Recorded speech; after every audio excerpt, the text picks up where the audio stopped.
Yeah, Heath Farwell comes in, and his first year was pretty rocky, and then the Bills add a lot of pieces to make the unit better. And what's no surprise, the overall unit plays extremely well.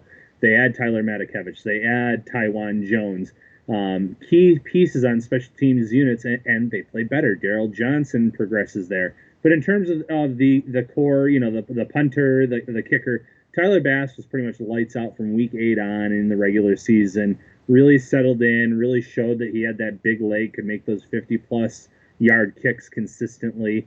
Corey Bojorquez had his best season. Obviously, didn't wasn't utilized much. I want to say he only had 49 punts the entire season.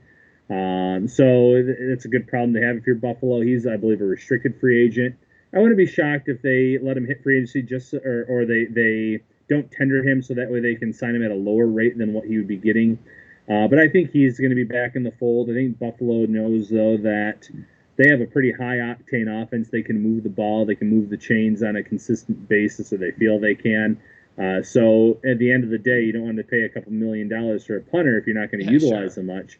But if you can get Bojorquez in for the right price point, absolutely. And then Andre Roberts is going to be interesting as well because you said it, he's getting up there in age. Um, he had a really good kick return average, obviously all pro. You said it, Pro Bowler. Does really well in helping flip the field. But at the same time, the Bills kept 7 wide receivers this past season because he is pretty much strictly a return Yep. man. They don't really utilize him much in that passing attack. He got some snaps as a wide receiver, don't get me wrong, but he wasn't a big part of that offense. So do they want to stay with 7? Do they feel like there's other needs elsewhere? What does Andre Roberts want, especially at this age? Is he worth it year wise, price wise?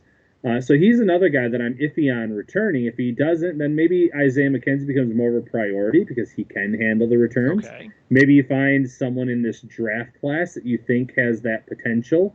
Mid rounds, I see a guy like Amari Rogers who has obviously punt return, a lot of experience. He has some kick return experience too, and he could be a playmaker on offense as they develop him.